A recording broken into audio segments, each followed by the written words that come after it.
Assalamualaikum warahmatullahi wabarakatuh. Bismillahirrahmanirrahim. Innal hamdalillah nahmaduhu wa nasta'inuhu wa nastaghfiruh wa na'udzu billahi min shururi anfusina wa sayyiati a'malina. Man yahdihillahu fala mudilla lahu wa man yudlil fala hadiya lahu.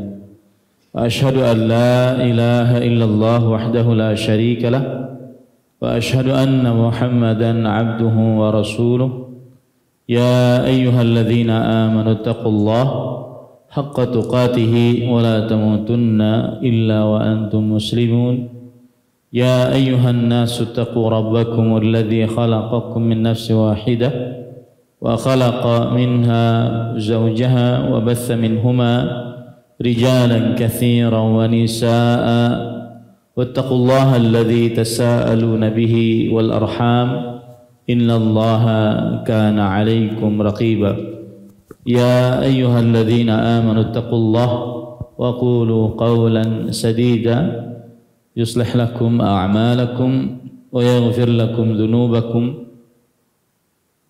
ومن يطع الله ورسوله فقد فاز فوزا عظيما أما بعد فإن أصدق الحديث كتاب الله وأحسن الهدي هدي محمد صلى الله عليه وعلى آله وسلم وشر الأمور محدثاتها وكل محدثة بدعة وكل بدعة ضلالة وكل ضلالة في النار.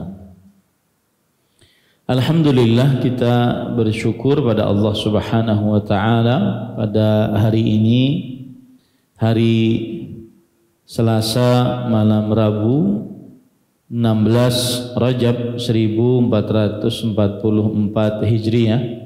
Kita dimudahkan oleh Allah Subhanahu wa taala untuk kembali duduk bersama di Masjid Al-Faruq, Kabupaten Banjar, Kalimantan Selatan, dalam sebuah kajian rutin setiap Selasa malam Rabu membaca kitab Umdatul Ahkam fima min kalami khairil anam fima ittafaqa al-Bukhari wa Muslim, yang ditulis oleh Al-Hafidh Abdul Ghani bin Abdul Wahid Al-Maqdisi rahimahullah. Salawat dan salam semoga selalu Allah berikan kepada Nabi kita Muhammad sallallahu alaihi wa ala alihi wasallam, pada keluarga beliau, para sahabat, serta orang-orang yang mengikuti beliau sampai hari kiamat kelak. Dengan nama-nama Allah yang husna dan sifat-sifatnya yang ulia, kita berdoa, Allahumma inna nas'aluka ilman nafi'an wa rizqan tayyiban wa amalan mutaqabbala, Allahumma amin. Ahibati fillah, a'afanillahu wa iyyakum. Pada kesempatan kali ini kita masih di dalam bab al-murur baina yadayil musalli, bab yang ke-19 tentang lewat di depan orang sholat. Dan pada kesempatan kali ini kita membaca hadis yang ke-113.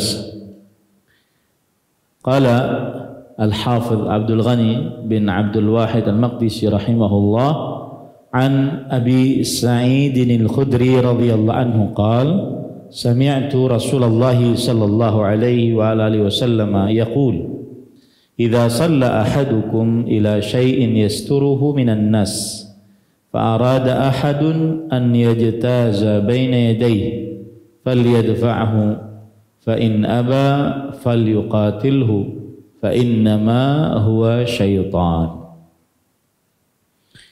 Dari Abu Sa'id Al-Khudri radhiyallahu anhu menuturkan bahwa dirinya mendengar Rasulullah sallallahu alaihi wa alihi wasallam bersabda, jika salah seorang di antara kalian mengerjakan salat menghadap kepada sesuatu yang bisa membatasinya dari orang yang lewat, lantas ada orang yang hendak lewat di depannya, maka hendaklah dia menolak dengan keras. Kalau orang yang lewat tersebut menolak, maka dia adalah syaitan. Baik.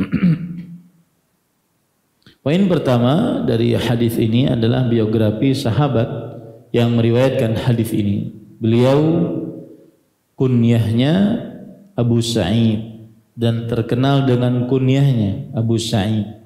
Namanya adalah Sa'ad bin Malik bin Sinan Al-Khudri Al-Ansari Al-Khazraji. Jadi beliau dari kaum Ansar, dari suku Khazraj, dan beliau berperang bersama Rasulullah SAW, ikut sekitar 12 peperangan yang dimulai dari peperangan Khandaq tahun ke-5 Hijriah. Jadi beliau tidak ikut perang Badar, tidak ikut perang Uhud, karena sebelumnya beliau masih kecil, belum baligh. Kemudian beliau termasuk ulamanya para sahabat, dan beliau wafat dan dikuburkan di kuburan Baqi' pada tahun 74 Hijriah. Ini adalah biografi sahabat Nabi yang meriwayatkan hadis ini. Kemudian disebutkan di sini menuturkan bahwa dirinya mendengar Rasulullah SAW bersabda, jika seorang di antara kalian mengerjakan sholat. Di sini sholat yang dimaksud sholat apapun, ya, baik itu sholat wajib atau sholat sunnah. Kemudian di sini disebutkan menghadap kepada sesuatu yang bisa membatasinya dari orang yang lewat. Sesuatu yang menjadi sutrah ini umum. Apa saja yang bisa dijadikan sutrah, pembatas, baik itu dinding, mungkin hewan, kecuali yang terlarang, atau bahkan manusia, atau bahkan punggung manusia bisa dijadikan sebagai sutra, kecuali yang terlarang untuk menghadapnya, seperti anjing, kemudian perempuan, kemudian berhala. Ini tidak bisa dijadikan sebagai sutra, sebagaimana dikatakan oleh Imam Ibnul Mulaqqin rahimahullahu ta'ala. Kemudian para ikhwan yang dirahmati oleh Allah Subhanahu wa ta'ala, berarti orang ini sholat sudah mengambil sutrah di depannya, agar orang tidak lewat di depan ia yang sedang sholat. Kemudian di sini disebutkan lantas ada orang yang hendak lewat di depannya. Di depannya maksudnya adalah di dalam sutrah, antara dia dengan sutrah.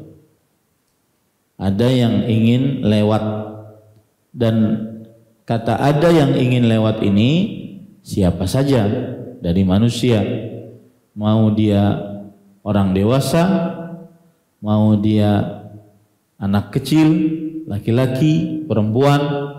Maka kalau lewat antara dia dengan sutra, maka ini tidak diperbolehkan.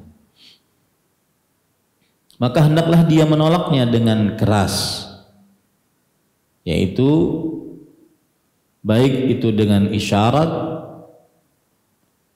ataupun dengan tangan. Hendaklah dia menolak dengan keras. Falyadfa'hu. Kalau orang yang lewat tersebut menolak, ternyata orang yang lewat tersebut masih ingin lewat, maka dia adalah syaitan. Falyuqatilhu, maka hendaklah dia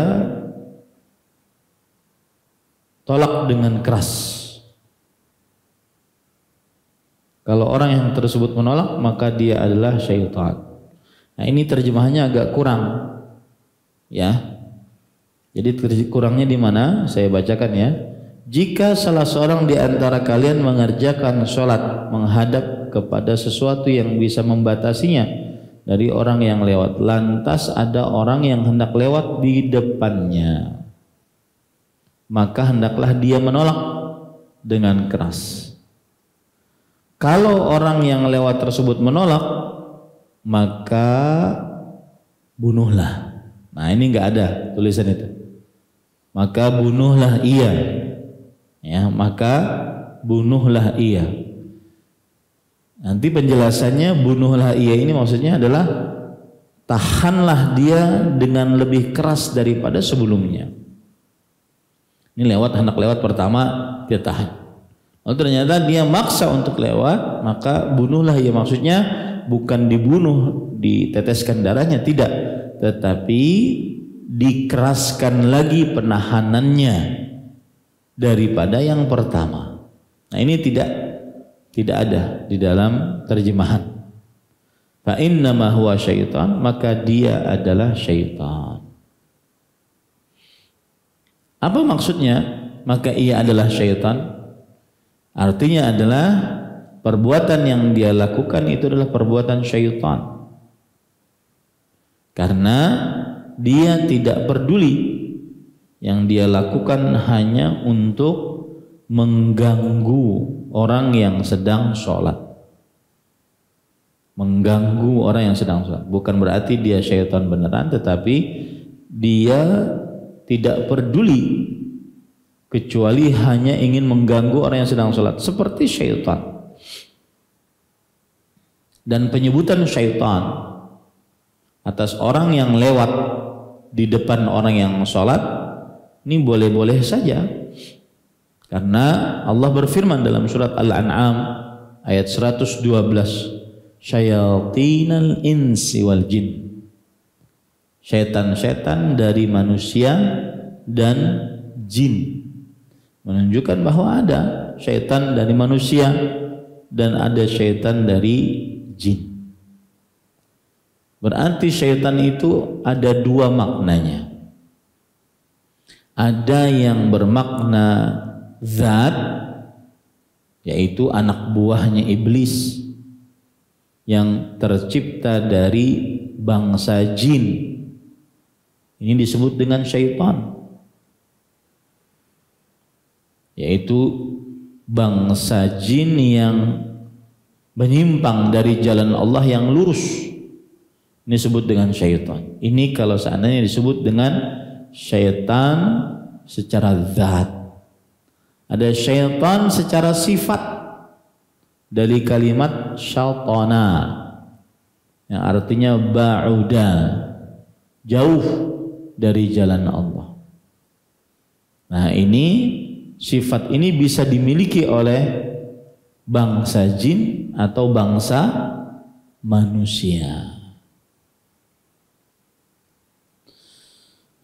Jadi kalau ditanya manusia apa pengertiannya? Makhluk yang diciptakan oleh Allah, terbuat dari tanah.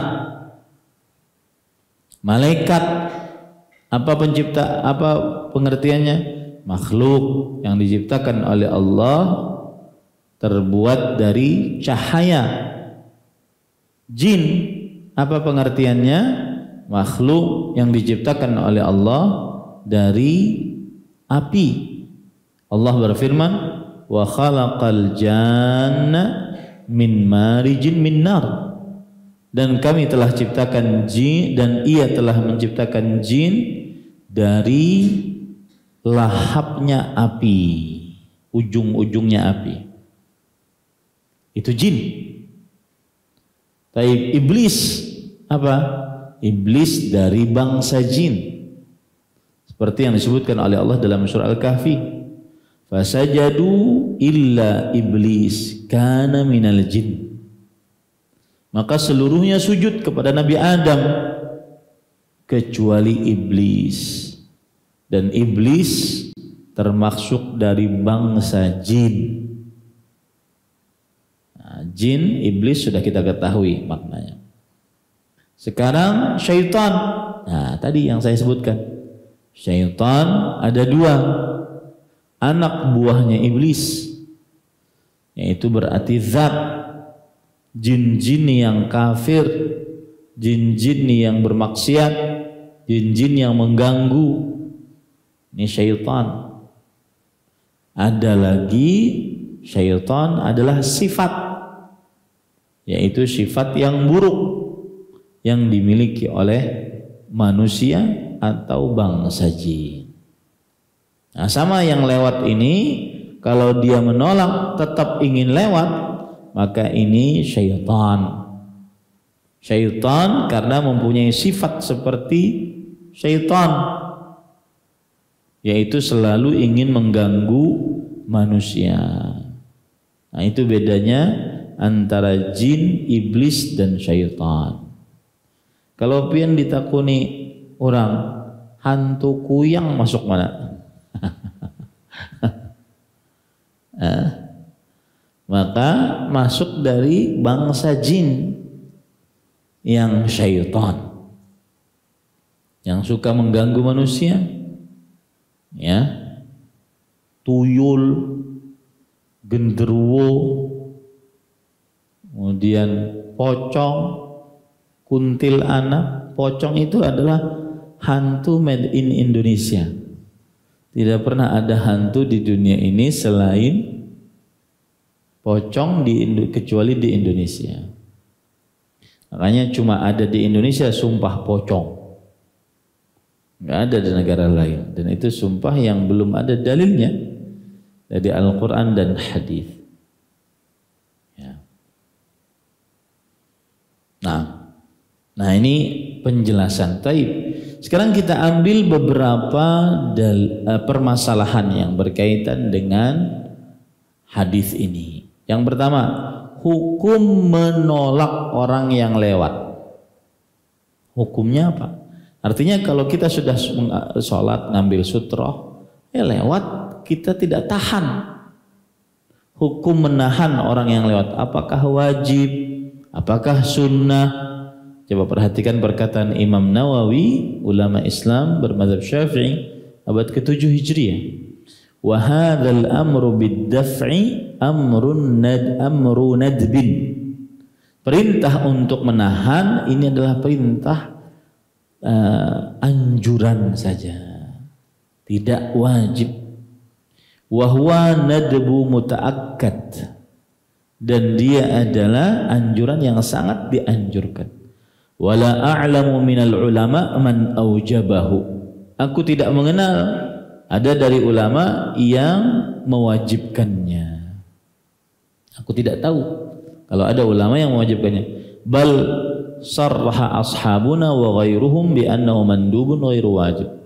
Bahkan ulama-ulama mazhab kami, mazhab Syafi'i, menegaskan, dan juga mazhab-mazhab lain menegaskan bahwa dia hukumnya sunnah, tidak wajib. Beda lagi dengan pendapat Al-Hafidh Ibnu Hajar Al-Asqalani rahimahullah, ulama Islam bermadzhab Syafi'i juga. Mana yang lebih tuha, Imam Nawawi atau Ibnu Hajar? Lebih tuha Imam Nawawi. Ya, Al-Hafidh Ibnu Hajar ulama Islam abad ke-9 Hijriah. Faqad sarraha biwujubihi ahlul zahir. Kata Al-Hafidh Ibnu Hajar Al-Asqalani bahwa ulama-ulama dari madhab zahiriyah telah menegaskan hukumnya wajib. Fa'akanna syaikha lam yuraji' kalamahum fihi aw lam ya'tad bi khilafihim.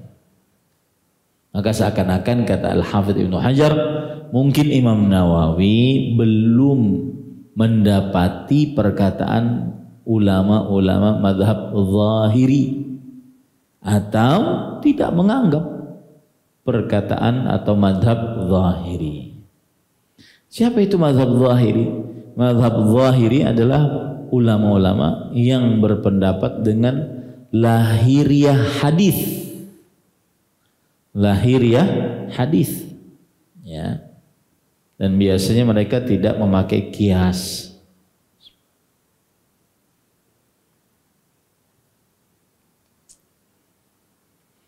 Dan pendapat yang lebih kuat, wallahu alam, wajib.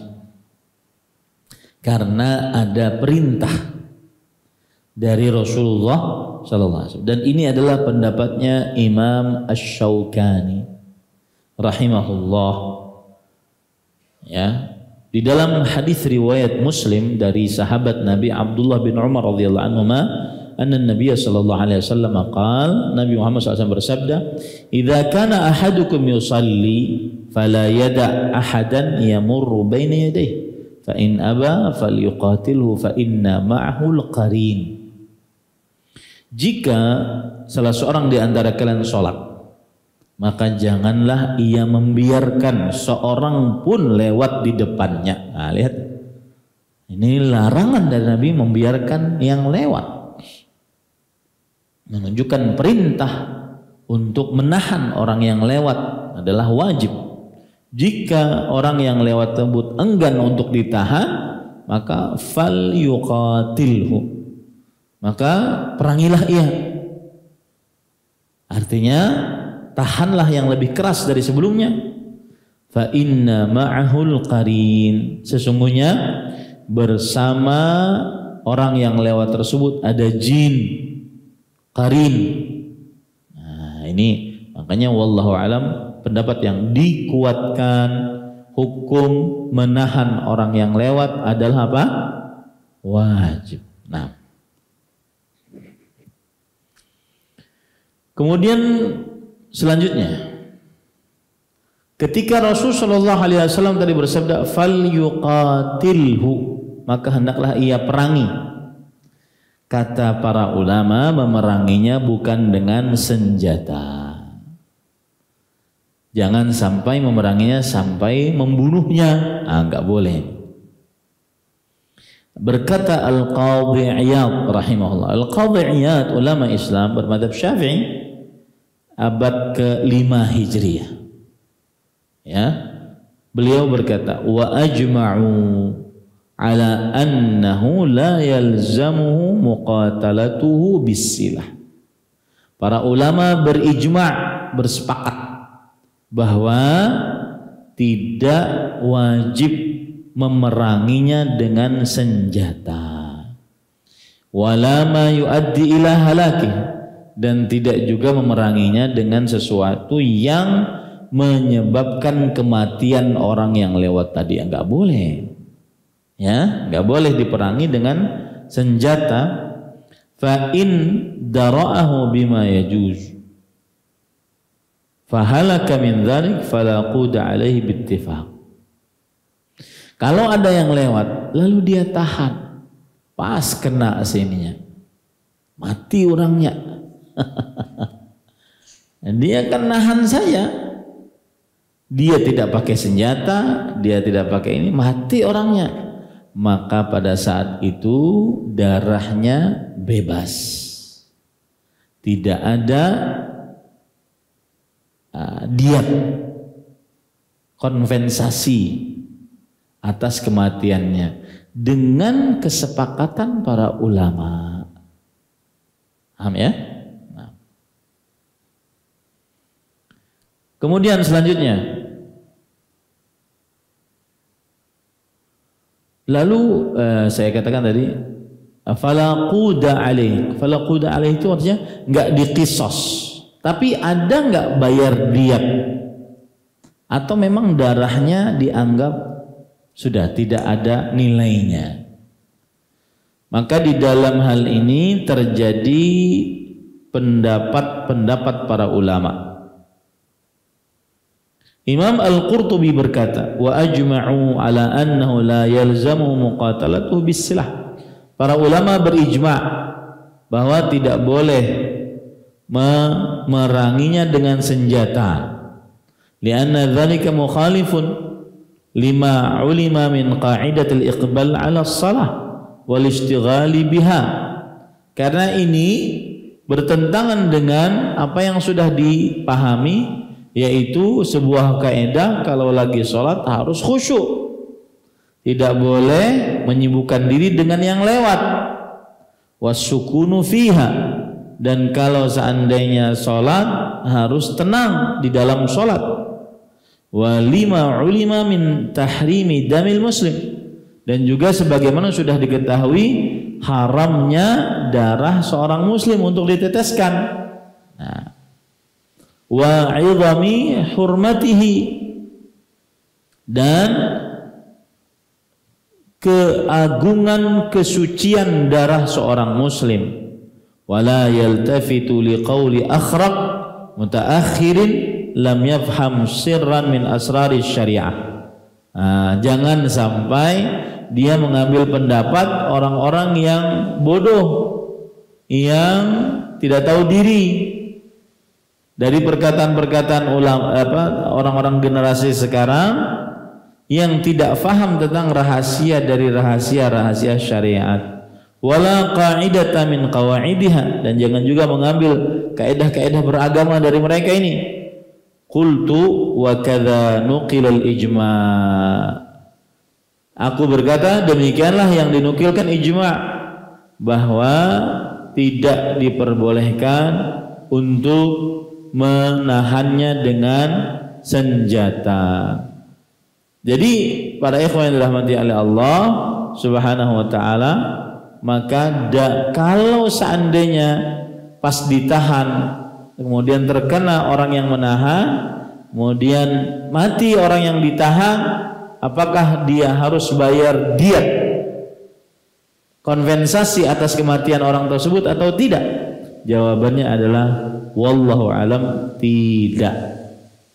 Ya, tidak. Kenapa? Karena dia tidak berniat untuk membunuh.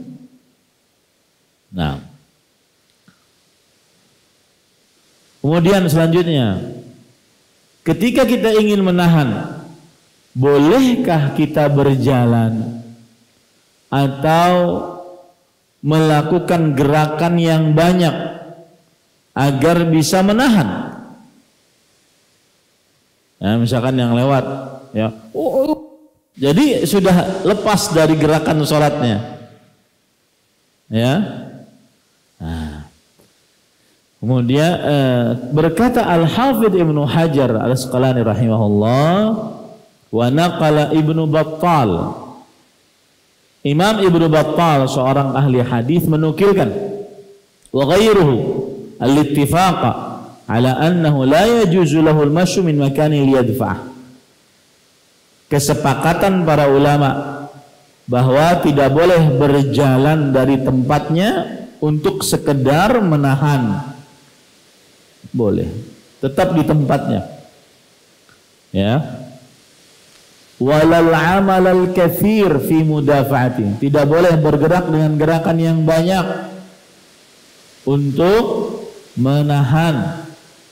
Lianna dzalika ashadda min fis salati minal murur, karena bergerak yang banyak itu lebih berat dosanya dibandingkan orang yang lewat.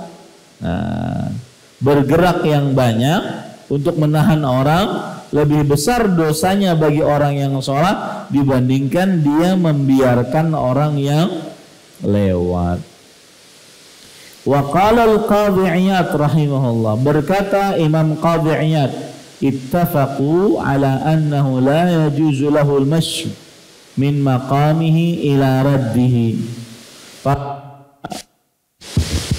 Para ulama sepakat bahwa tidak diperbolehkan baginya untuk berjalan dari tempatnya kepada tempat untuk menahan.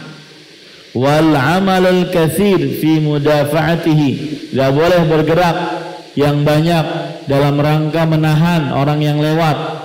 li'anna dzalika fi salatihi ashadd min mururihi alaihi, karena pekerjaan yang banyak tadi lebih berat bagi orang yang sholat dosanya dibandingkan dosa orang yang lewat. Walladzi ubiha lahu min hadza huwa qadru ma tanaluhu yaduhu min musallahu dunal masyi ilaih. Yang diperbolehkan hanya yang tangkapan tangannya saja.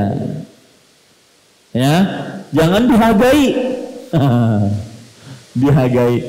Enggak, pokoknya dia berdiri kemudian tangannya saja. Wa i'malul khuta wa hadha haddun fi miqdaril qurbi min sutra li hadhil faidah. Inilah faedahnya kalau seandainya ada sutra maka cukup saja dia. Seperti itu. Baik.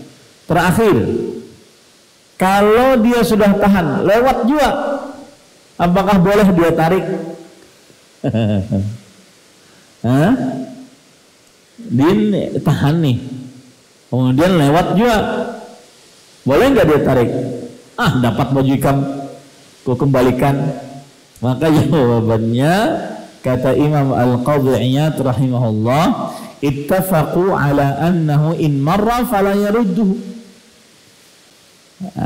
Para ulama bersepakat bahwa jika dia bisa lewat maka jangan disuruh berbulik pulang. Jangan disuruh berbulik. Li'annahu mururun tsani, karena berarti dua kali lewat. Ya, illa syai'un ruya an ba'dhi salaf fi radhi, kecuali ada beberapa riwayat dari sebagian ulama salaf yang mengembalikannya. Wa ta'awwala ba'dhum ala qawli Ashhab bi raddihi bil isyarah wa zahir qawli Ashhab annu fi ibtida'il murur. Ada sebagian salaf yang mengatakan kembalikan, tetapi yang benar adalah sebenarnya dia baru lewat, gitu. Baru lewat, suruh kembali. Itu yang dimaksud dengan kembali. Jadi bukan sudah lewat baru kembalikan, karena itu adalah apa?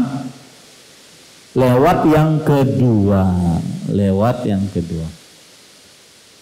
Berkata Al-Hafidz Ibnu Hajar Al-Asqalani rahimahullah. Inilah saya sukanya kalau saya ngajar itu dengan adanya perkataan-perkataan para ulama. Jadi tidak dari pendapat sendiri gitu. Ya. Al-Hafidz Ibnu Hajar berkata, wa dhahabal jumhur. Jumhur ulama berpendapat ila annahu idza marra wa lam yadfah fala yanbaghi an yaruddah.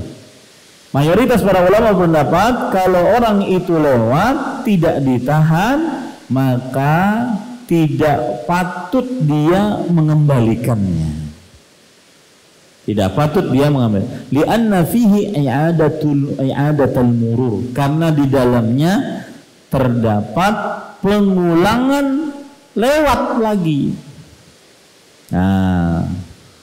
Warwa Ibnu Abi Syaibah an Ibnu Mas'ud wa ghairihi anna lahu dzalik wa yumkinu hamlu ala ma idza raddahu famtana'a wa tamada la haitsu yuqassir al-musalli fi ar-radd. Tapi ada riwayat sahabat Nabi Abdullah bin Abbas radhiyallahu anhuma mengembalikan. Nah, ini gimana? Maka dimungkinkan bahwa ada orang ini lewat lalu dia tidak mau ditahan, ya, maka terus harus ditahan. Itu maksudnya. Bukan berarti sudah lewat lalu ditarik lagi. Yang jelas pendapat yang dikuatkan adalah jika sudah lewat tidak diulang atau dikembalikan lagi. Nah, itu hadis yang kedua. Kita sekarang baca hadis yang ketiga, hadis yang ke-114. An Abdullah bin Abbas radhiyallahu anhu maqal, hujan-hujan nyaman banget nasi goreng dengan. Baik. Abdullah bin Abbas radhiyallahu anhu berkata, saya baca dulu.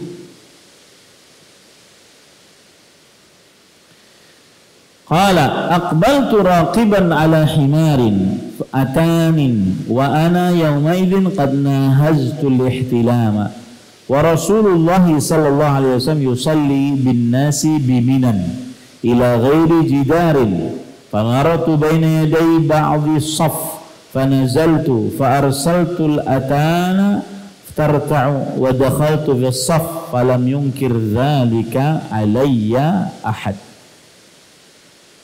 Yang artinya Abdullah bin Abbas radhiyallahu anhuma menuturkan, aku datang dengan mengendarai keledai betina dan saat itu aku hampir baligh. Ketika itu Rasulullah sallallahu alaihi wasallam sedang sholat di Mina dengan tidak menghadap tembok. Aku pun lewat di depan sebagian saf sholat.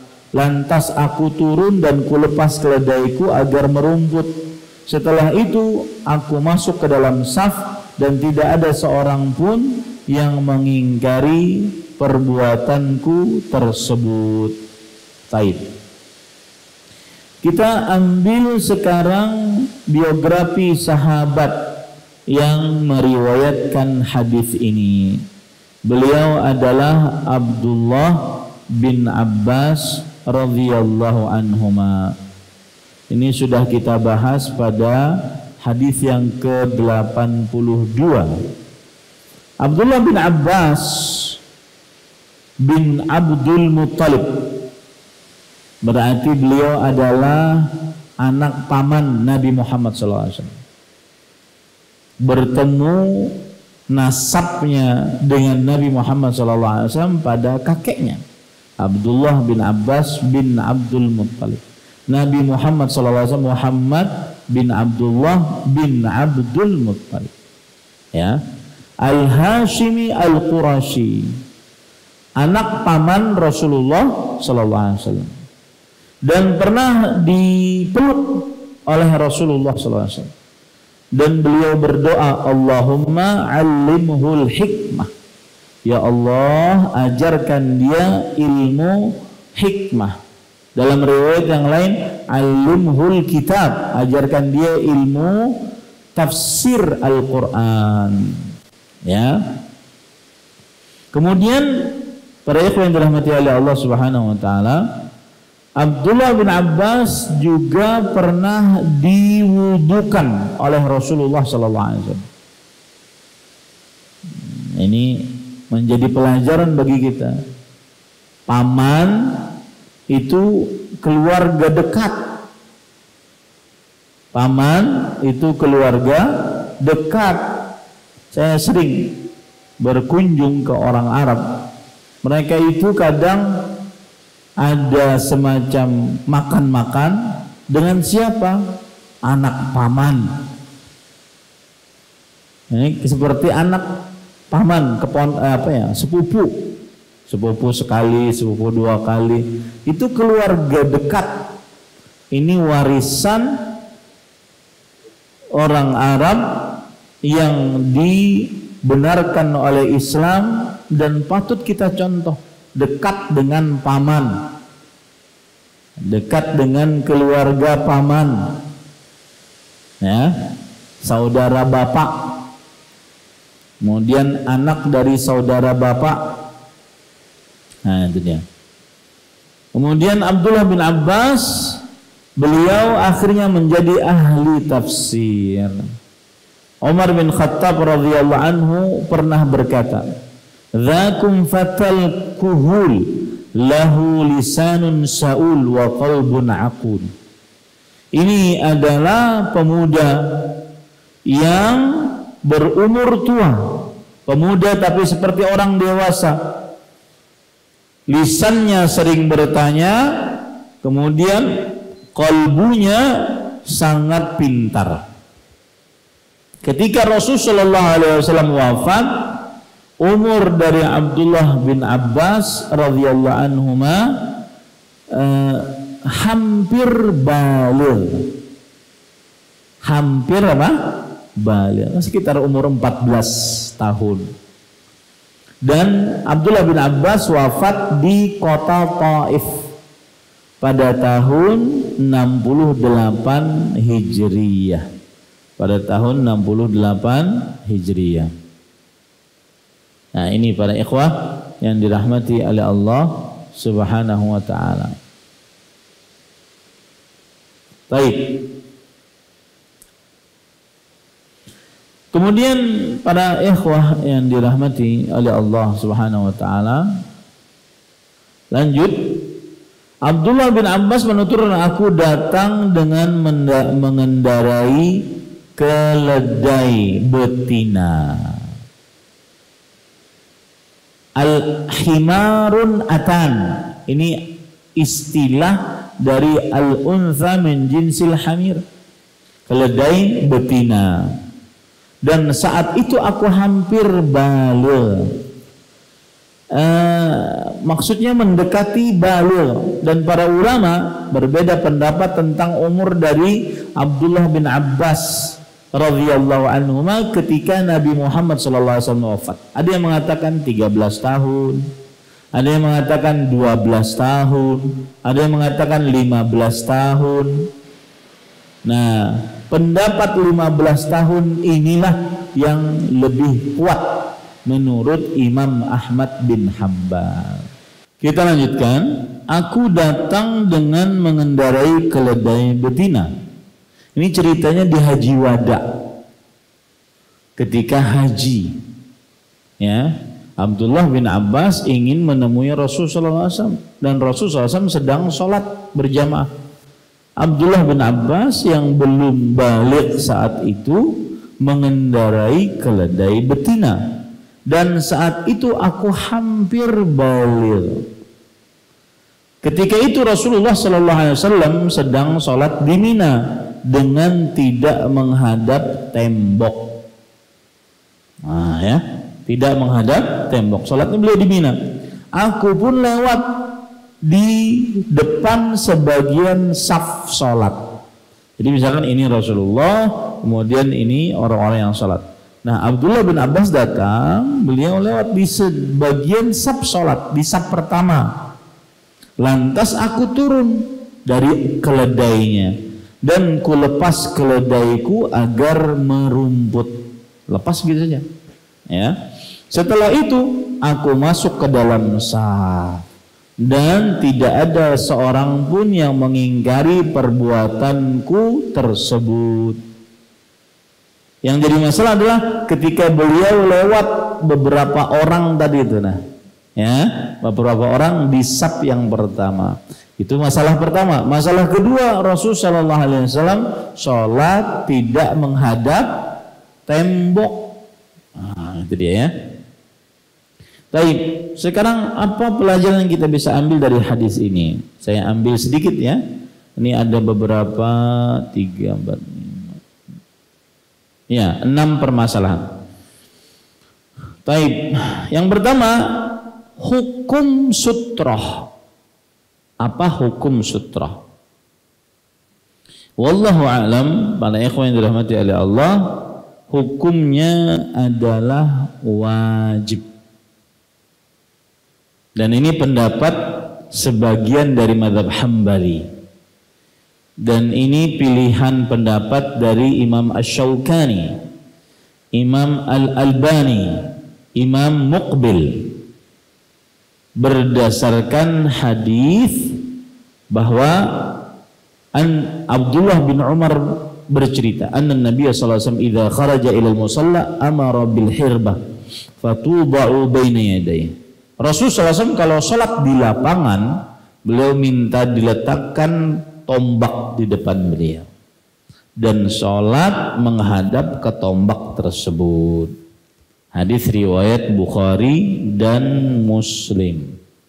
Di sana ada pendapat lain, yaitu sunnah.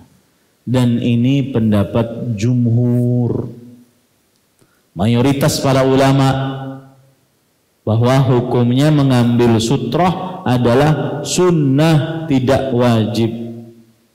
Dan ini adalah pendapat jumhur.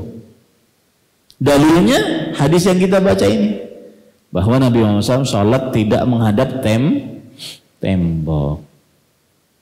Taib. Lalu bagaimana? Kata Al-Hafidh Ibnu Rajab, alhamdulillah na'lamu ahadan dzakara fi hadits Ibnu Abbas ila ghairi jidal ghairi Malik wa qad kharrajahu fil Muwatta fi mawdi'ain dzakara fi ahadima hadhihi al-kalimah wa asqataha fil ukhra. Yang jadi masalah, kata Al-Hafidh Ibnu Rajab, riwayat ini seakan-akan asing. Tidak ada yang menyebutkan riwayat ini bahwa Nabi sholat tidak menghadap tembok. Cuma Imam Malik yang menyebutkan dalam kitab Muwatta'nya. Dalam kitab-kitab hadis yang lain enggak. Ini seakan-akan ini riwayat tersendiri. Riwayat apa? Tersendiri. Nah, ini para ikhwan yang dirahmati oleh Allah. Apalagi di sana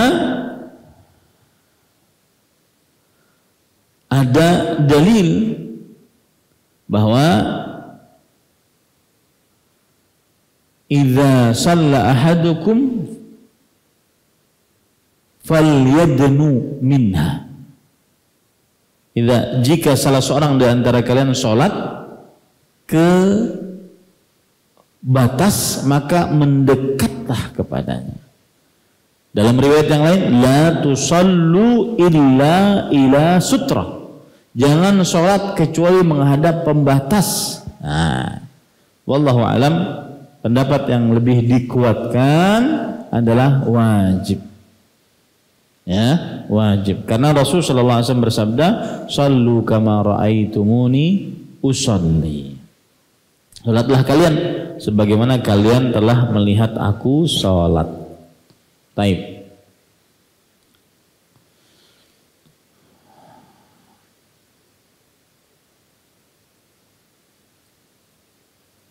Sepertinya panjang, ya, takut kelamaan. Nanti kita bahas insya Allah tentang sutrah lebih dalam lagi.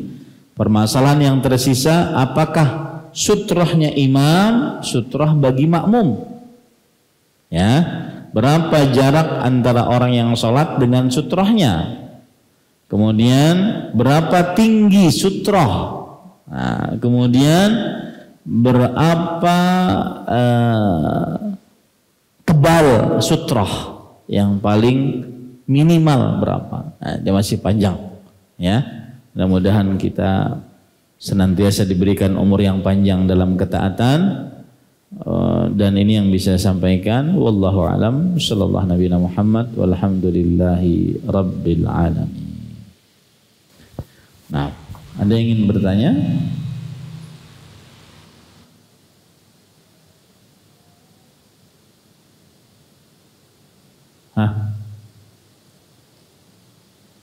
Sudah hujan Ustaz, guringan sudah.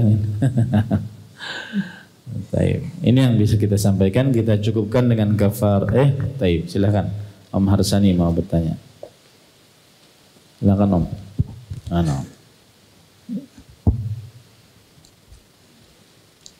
Terima kasih. Kalau tidak salah kami mencatat tadi pendapat Imam Malik yang sutra tadi itu tidak wajib dan tidak pula sunnah, begitukah?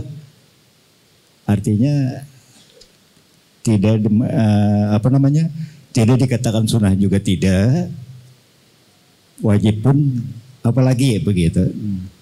Enggak, riwayat gini tadi, kan ada hadisnya bahwa beliau sholat tidak menghadap tembok. Nah, riwayat ini hanya ada di dalam kitab Muwatta yang ditulis oleh Imam Malik. Nah, Di dalam riwayat kitab Muwatta ada 2 riwayat. Ada yang beliau sebutkan bahwa Nabi sholat tidak menghadap tembok. Ada yang beliau tidak sebutkan riwayat itu. Pokoknya Nabi sholat kayak itu aja. Nah, disinilah sebagian ulama berpendapat bahwa riwayat Imam Malik ini ada semacam penyendirian, menyelisihi riwayat-riwayat yang lain. Makanya sebagian ulama melemahkan riwayat ini bahwa Nabi pernah sholat tidak menghadap ke tembok. Apalagi di sana ada riwayat-riwayat yang lain yang berbunyi, jika kalian sholat janganlah sholat kecuali menghadap sutroh. Makanya kita menguatkan pendapat apa tadi? Wajib. Kalau sholat hendaklah menghadap sutroh. Ya. Nah, nanti permasalahan tuh, sutroh itu harus di tengah-tengah kah? Pun sedikit ini kayak apa? Gitu. Nah, itu yang kita bahas insya Allah pekan depan. Baik. Apabila seseorang sholat di tengah-tengah saf, namun ia ingin keluar dari saf dan melewati orang-orang yang sholat, apakah dicegah atau dibiarkan saja? Nah, ini permasalahan berkaitan tadi. Sutrohnya imam, apakah sutrohnya makmum? Kalau dikatakan sutrohnya imam adalah sutrohnya makmum, berarti makmum kada bisi sutroh, berarti yang lewat di depan makmum tidak mengapa. Yang kada boleh adalah lewat di depan imam, dan itu pendapat yang dikuatkan. Jadi kalau pian ada batal misalkan, maka pada saat itu tidak mengapa, ya. Sedangkan masjidnya lagi penuh misalkan. Nah, tinggal pilih pian jalan ke sana, kemudian jalan samping atau jalan tengah. Ya. Nah, nanti ada adab lagi. Kalau pas kentut ingin keluar, salah satu adabnya ingguti hidung. Aku nih bekantut, udah keluar. Oh, berarti ini batal karena kentut. Ya, tinggal caranya mana?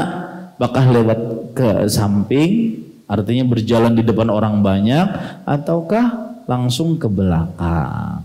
Nah, nanti kita bahas tuh, ya. Jadi ilmunya masih luas lagi, masih panjang lagi. Jangan pernah hendak jadi Syekhul Islam. Ya. Nah ini. Nah, silakan. Bismillah. Tadi dibahas tentang misalkan bergerak yang banyak itu lebih banyak dosanya dibandingkan membiarkan orang yang lewat di depan tadi. Apakah ini khusus untuk perihal poin menolak orang yang mau lewat? Karena kan kita dalam sholat juga kadang kita ada gerakan tambahan, misalkan sholat berjamaah ada yang keluar, kita mau menutup supaya menyambung saf gitu. Atau misalkan kita sedang sholat dengan sutroh orang di depan, orang itu pergi misalkan, ya, kita mau merapatkan ke tembok gitu. Ya, ini sebenarnya pertanyaan lari kepada hukum bergerak di dalam sholat.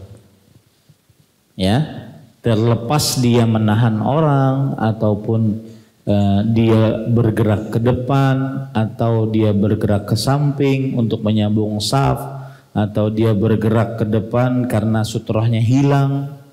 Ya, dia ingin mendekati tembok jadinya, maka jawabannya bergerak di dalam sholat ada yang membatalkan sholat, ada yang mengurangi pahala sholat, dan ada yang diperbolehkan dan ada yang disyariatkan. Jadi ada 4. Yang paling utama adalah tidak ada batasan jumlah bilangan bergerak. 3 berturut-turut, ya, tidak. Belum ada dalil yang menunjukkan itu, bahwa kalau 3 berturut-turut maka batal sholatnya. Saya beri contoh misalkan Allahu Akbar Bergerak kan, gatal satu. Garuknya gini, set, gitu aja. Jangan sampai kalau garuk ke atas jadi 2, garuk ke bawah jadi 3, padahal gatalnya belum habis. Ya, garuk 1, habis itu 2. Pada gerakan yang sama dia bergerak lagi, membetulkan peci misalkan. Nah ini sudah 2. Nah, agar tidak berturut-turut dia tidak bergerak, meskipun gatal benar. Karena kalau sudah 3 berturut-turut dikatakan batal. Nah ini saya belum dapati dalilnya. Yang 3 kali berturut-turut batal. Yang jelas itu poin pertama. Belum saya dapati dalilnya kalau 3 kali berturut-turut kemudian batal. Taib. 4 gerakan tadi bagaimana? Kita mulai dari gerakan yang disyariatkan dulu. Gerakan yang disyariatkan adalah seluruh gerakan sholat. Dari mulai takbiratul ihram sampai salam. Seluruh gerakan sholat. Ini disyariatkan. Baik. Yang kedua, diperbolehkan karena ada hajat keperluan. Bahkan terkadang wajib bergerak jikalau berkaitan dengan keselamatan nyawa. Seperti misalkan membukai lawang dengan catatan seperti yang dikerjakan oleh Rasulullah SAW, yaitu ke depan dan badannya masih menghadap kiblat. Nah ini diperbolehkan. Atau ada anak kecil main setrika yang belum dicabut, maka pada saat itu diperbolehkan untuk bergerak. Bahkan itu diwajibkan karena bisa menyebabkan kerusakan. Yang ketiga, bergerak yang makruh karena terlalu banyak untuk sesuatu yang tidak diperlukan. Terlalu banyak untuk sesuatu yang tidak diperlukan. Seperti sebagian orang yang tinggal di Arab kan pakai gutrah. Gutrah itu surban yang habang-habang. Dan itu kan ada muncungnya biasanya. Dan itu kebiasaan mereka, adat budaya mereka. Nah, kadang-kadang ketika sholat perbaiki, ya, atau main-main jenggot, ya, maka ini makruh karena bergerak dalam jumlah yang banyak dan tidak ada hajat keperluan. Yang keempat yang membatalkan, bergerak dalam jumlah yang banyak, tidak ada hajat keperluan, sampai-sampai terlihat seperti sedang tidak sholat. Nah ini bisa membatalkan sholatnya. Adapun tadi yang disebutkan contoh-contohnya ini adalah yang diperlukan, tidak mengapa. Wallahu a'lam. Nah, silakan. Assalamualaikum warahmatullahi wabarakatuh. Waalaikumsalam. Sutrah makmun kan sutrahnya imam. Sutrah imam, sutrah makmum. Oh iya paling. Pas kita jadi makmum, kakanakan bagayaan bab bekelilingan terus. Jadi kan amun kada ditagur, kada diikuti, kada ampih bagaya. Jadi apa tindakan kita sebagai makmum karena ada kakanakan dan bagayaan basasahan do kakawanannya. Demikian. Ya, bismillah, walhamdulillah. Yang pertama harus dilakukan adalah harus diingat tidak ada dalil melarang anak kecil pergi ke masjid. Bahkan ada hadis jannibu sibyanakum masajidakum. Jauhkanlah anak-anak kecil kalian dari masjid-masjid kalian. Ini hadis lemah, tidak boleh disandarkan kepada Rasulullah SAW. Berarti boleh membawa anak kecil. Bahkan Rasulullah SAW membawa Umamah ketika beliau sholat, beliau gendong. Bahkan suatu ketika beliau sujud lama. Kemudian sahabat yang di belakang beliau karena saking lamanya sujud Rasulullah SAW ngangkat kepalanya, "Apa sih ini lawas benar?" Sekalinya tahu sebabnya, tunduk lagi sujud. Kemudian setelah selesai sholat, ada yang bertanya, "Atalta fis sujud?" Engkau sujudnya terlalu lama wahai Rasulullah. Apa sebabnya? Kemudian apakah ada wahyu atau apa? Karena itu kan waktu syariat, pensyariatan.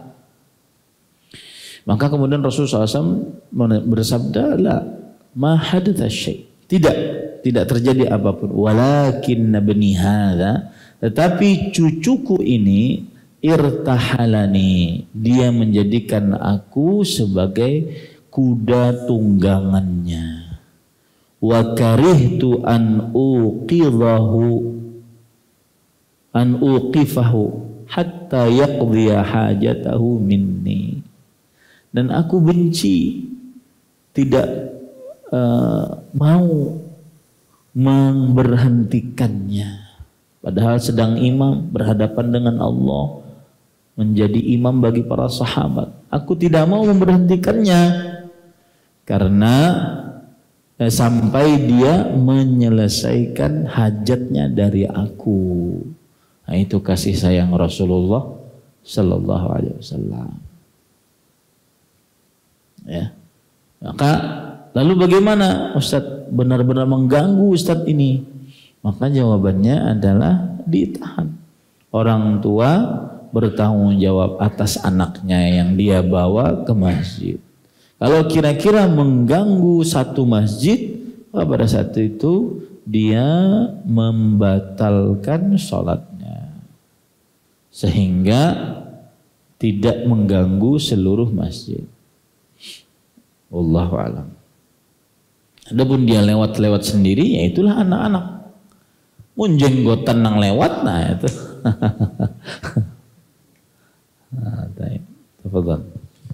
Bismillah.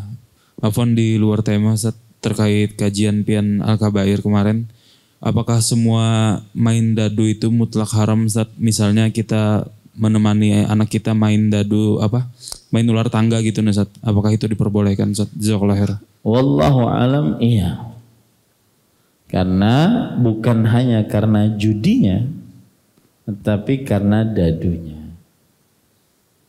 Dan itu termasuk dosa besar yang dianggap biasa. Nah, ini sebenarnya permasalahan berat karena ada persatuan catur. Nah, nanti dakwah lagi yang kena, padahal kita baca kitab. Wallahu a'lam. Cukup kiranya ini yang bisa kita sampaikan. Subhanakallah wa hamdik, asyhadu an la ilaha illa anta, astaghfiruka wa atubu ilaik. Wassalamualaikum warahmatullahi wabarakatuh. Terima kasih. Jazakumullah khairan wa barakallahu fikum. Video ini dibuat atas partisipasi dari donasi Anda.